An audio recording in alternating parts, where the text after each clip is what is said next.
E aí, pessoal, tudo bem? Vamos falar um pouco a respeito da campanha antecipada e a pré-campanha. Então, o que é isso para a gente entender? Antes do prazo disposto no Código Eleitoral, os atos de propaganda são considerados campanha antecipada, ou seja, a campanha eleitoral ela tem uma data fixa para começar.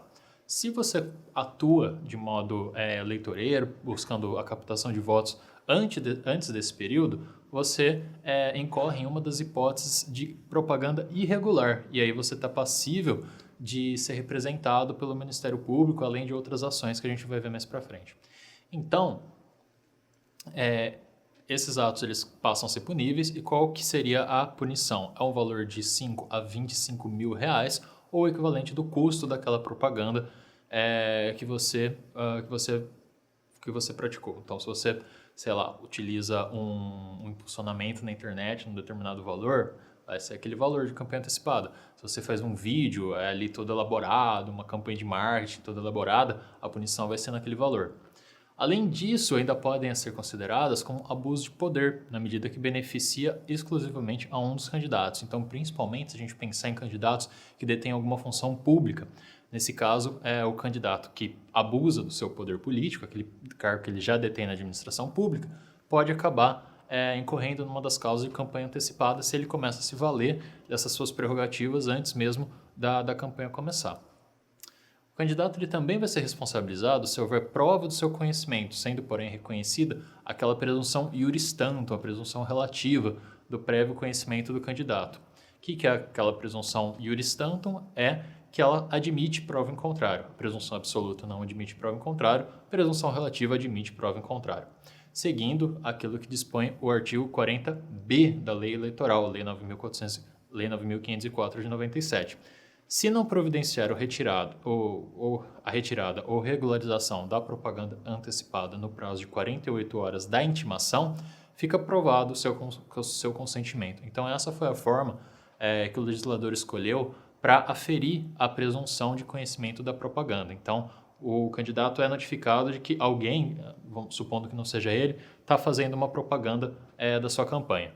Se ele não vai lá e convence o seu eleitor a deixar de fazer aquela propaganda, subentende-se que, na verdade, ele consentiu, de que ele deixou que aquela propaganda acontecesse. E aí ele vai sofrer as consequências da sanção.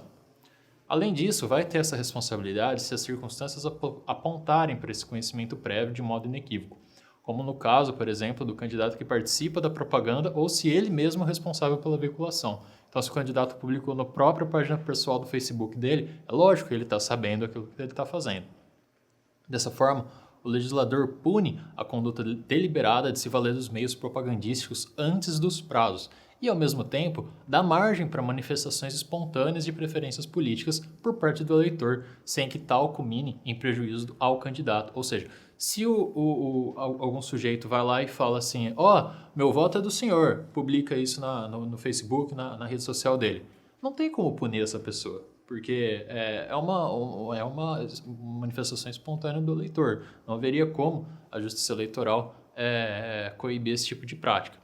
Outra coisa seria se essa pessoa fizesse uma propaganda, fizesse todo ali um trabalho de marketing, usasse dinheiro para uma campanha, para um pedido de voto, que ele pedisse para outras pessoas o voto. E aí o candidato, sabendo disso que está acontecendo, intimado pela justiça eleitoral, não fizesse nada para coibir. Então vejam que são duas circunstâncias distintas. Devido à dificuldade de interpretação, tanto doutrinária quanto autêntica, ou seja, tanto do juiz quanto do doutrinador, do que pudesse ser a propaganda antecipada e quais critérios temporais e de conteúdo serão necessários para delimitá-la, em 2015 foi introduzido o artigo 36A na Lei Eleitoral, de modo a dar concretude ao Instituto, elaborando hipóteses excludentes. Então, veja, como seria difícil estimar exatamente o que seria esse conteúdo, optou-se por mostrar o que seria excluído desse conteúdo. Então, veja, não configuram propaganda eleitoral antecipada, desde que não envolva um pedido explícito de voto, a menção à pretensa candidatura, a exaltação das qualidades pessoais dos pré-candidatos e os seguintes atos que poderão ter cobertura dos meios de comunicação social, inclusive via internet. Então, ou seja, qual que é o critério máximo, vamos colocar assim, para se aferir uma campanha antecipada? É o pedido explícito de voto. pediu o voto, está fazendo campanha. Não tem como negar. Mas, por outro lado, se faz menção à pretensa candidatura, se o sujeito se mostra como pré-candidato, exalta suas qualidades pessoais, aí ele não está fazendo campanha antecipada segundo a legislação. E aí a gente chega na conclusão de que o legislador, na verdade, ele foi bastante permissivo a todas as manifestações de promoção pessoal. Porque, é claro, o sujeito que é candidato, ele tem uma vida pública, ele tem que aparecer, mesmo que seja antes das eleições, ele tem que se mostrar, vamos colocar assim, resguardadas como próprias da vida pública, né? Atendendo aí apenas ao pedido de voto. Nesse caso, o pedido explícito não se materializa apenas com a utilização do verbo votar. A jurisprudência ela também reconhece, a partir de 2018, ela passou a reconhecer que também algumas palavras simbólicas, alguns pedidos mais implícitos do voto, mas que queriam dizer exatamente esse pedido de voto, também pudessem ser considerados campanha antecipadas. Por exemplo, digite meu número na urna, me escolha, me eleja. Lógico que está falando em pedido de voto, mas também algumas mais sutis, por exemplo, conta comigo que eu conto com você, te vejo no domingo da eleição, esse tipo de coisa. Tem aí uma subjetividade, uma textura, aí, uma zona cinzenta, mas é claro que ele está falando de pedido de explícito de voto também. Então, esses são os critérios da campanha antecipada.